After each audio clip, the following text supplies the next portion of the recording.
violence has flared in London as tens of thousands of people took to the streets to protest against a hike in university tuition. The rising cost of tuition fees and student debt in the UK is a complex issue that affects students across the country. Tuition fees have increased significantly over the years, with the average student debt now exceeding £29,000. Universities charge tuition fees to cover the cost of running their undergraduate courses, including registration, supervision, examinations, and graduation expenses.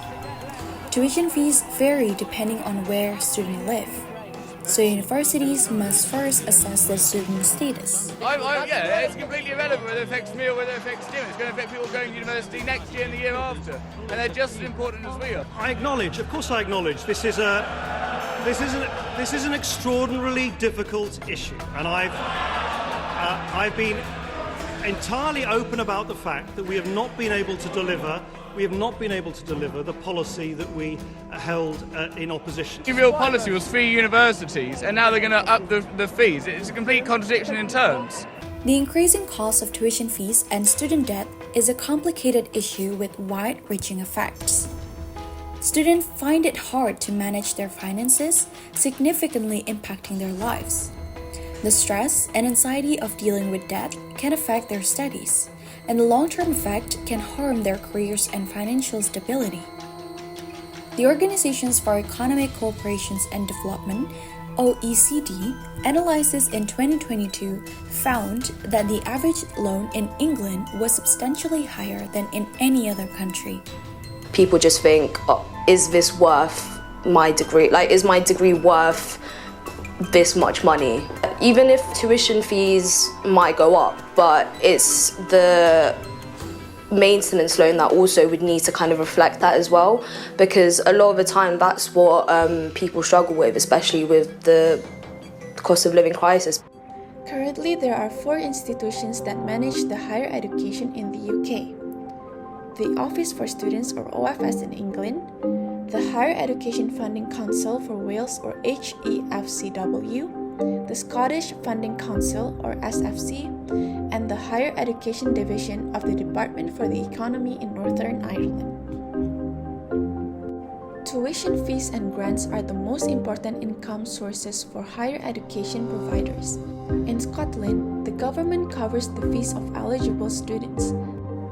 Since 2016, England has differed from other parts of the UK by not providing maintenance grants for living costs to most students.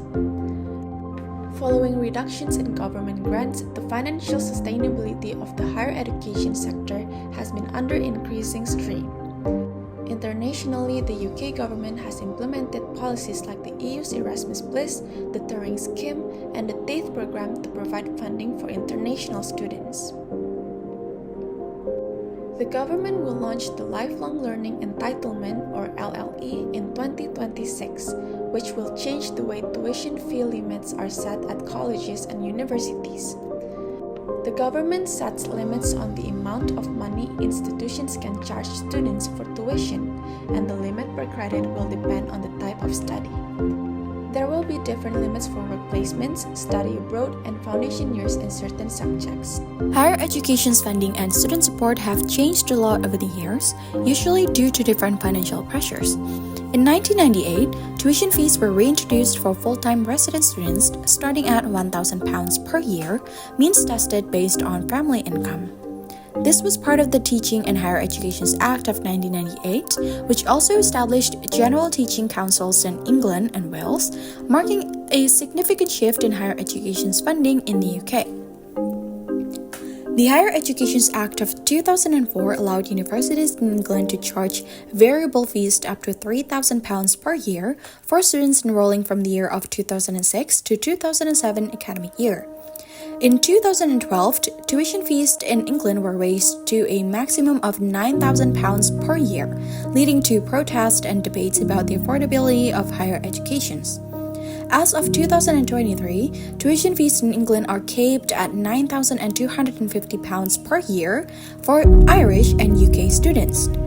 European Union and other European Economic Area and Swiss nationals are no longer eligible for home fee status and must pay higher fees unless they have settled or pre-settled under the status of European Union Settlement Scheme. In 2022 to 2023, the UK government spent over £4.5 billion on higher education. Student loans are the main way for the government to support higher education students. Money is loaned to students on subsidies terms to help with living costs and tuition fees. The student loan system in the UK dates back to the Middle Ages. The first documented student loan system was established in 1240 at Oxford University. This system, known as St. Frithswite's Chest, allowed scholars to deposit books or other valuable items as collateral to secure loans for educations and living expenses. In the 19th century, student loans were introduced at the United States, starting with Harvard University. These loans were administered by the university and helped students pay for their educations and living costs. In the United Kingdom, the Education Act of 1962 required local education authorities to provide full-time university students with a maintenance grant to help with living costs. This grant did not have to be repaid. The Education Act of 1998 introduced tuition fees and replaced maintenance grants with repayable student loans for most students. The Student Loans Company, SLC, was established in 1990 to provide students with low-interest loans for living costs and tuition fees. The SLC has continued to evolve, with changes to interest rates and repayment terms over the years. The SLC provides loans to around 1.5 million higher education students in England each year, with the value of outstanding loans reaching £206 billion as March of 2023. I think what we need to be clear about is that university fees have been frozen for 10 years now at the 9,250 level. So obviously in the current environment, that's extremely difficult for universities to be able to, fund all the activities that we do. So it's a really sort of tricky time. There's been media reports today of £24,000 fees. I mean, I think that nobody in the sector is really seriously talking about that level of increase, but, potentially around 12,000 or so. But again, we do need to sort of really think about what level is right and what is the right mix to ensure a really vibrant and viable system. Interview with BBC, Vonnie Sandlin, who used to attend Glasgow Caledonian University, shared her experiences with student loans.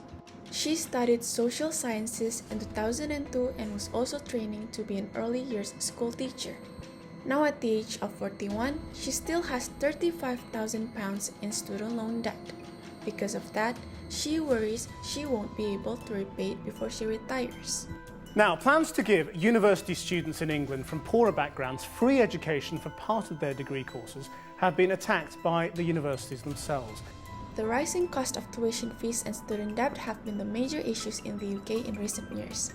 Therefore, collaboration between the government and universities is essential to improve funding for students so they can complete their education. The government may also consider making higher education cheaper or tuition-free to make universities more accessible, reduce financial strain on students, and potentially benefit the UK economy by creating a more educated workforce.